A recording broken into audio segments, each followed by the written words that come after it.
Today marks 3 months since Hamas militants launched a brutal and deadly attack on Israel. 92 days later, more than 100 hostages are still believed to be captive in Gaza, including at least 8 Americans.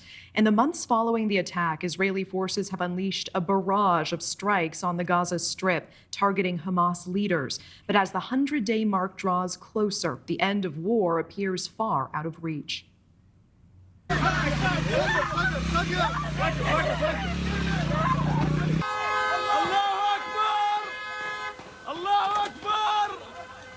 Israel is at war.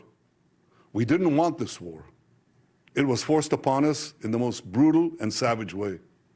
But though Israel didn't start this war, Israel will finish it.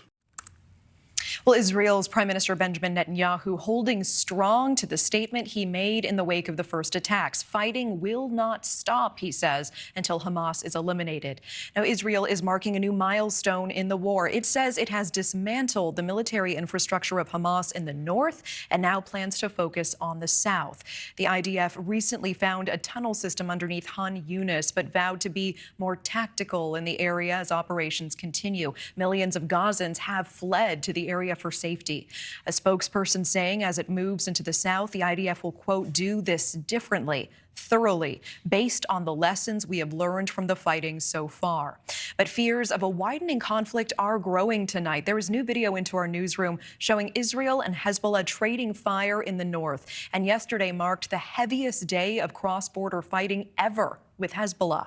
For more on the situation on the ground, we want to go to Associated Press reporter Isabel Debre, live in Jerusalem. And Isabel, Israeli Prime Minister Benjamin Netanyahu said today, quote, Hezbollah should learn from Hamas.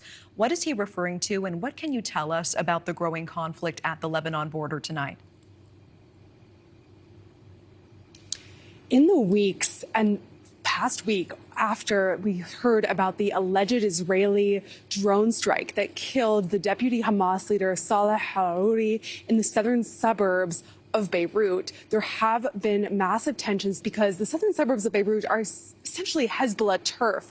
And ever since this happened, Hezbollah has been vowing that it will retaliate. We heard Hassan Nasrallah the other night say that if Hezbollah does not retaliate against Israel for this attack, for this infringement on its quote-unquote sovereignty, that all of Lebanon will be vulnerable. So we see Hezbollah making that case for the defense of Lebanon and to attack Israel. Now, that is definitely raising fears. That's why we've seen multiple diplomatic visits to Lebanon in recent days, including today also by EU Foreign Policy Chief Joseph Borrell. He's very concerned about that tension spiraling out of control. And of course, we do know that these two sides have been trading threats. Hezbollah, that was a major threat. And then, as you mentioned, Prime Minister Benjamin Netanyahu saying that he's also said recently that he wants to turn Beirut to rubble, to the Gaza City, to Han Younis, making comparisons between what will happen to Lebanon, he says, and what has already happened to Gaza, the massive destruction that has befallen the territory there. But at the same time, we have noticed that within both of these sides' threats,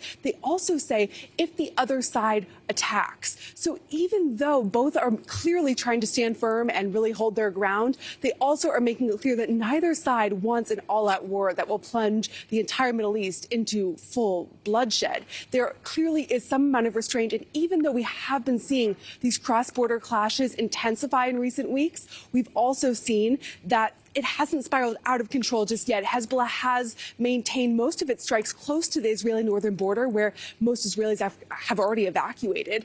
And Israel has retaliated, killing at least 150 Hezbollah fighters, but at the same time has not hit a major Hezbollah figure yet. Okay, Isabel Debre live in Jerusalem for us tonight. Thank you.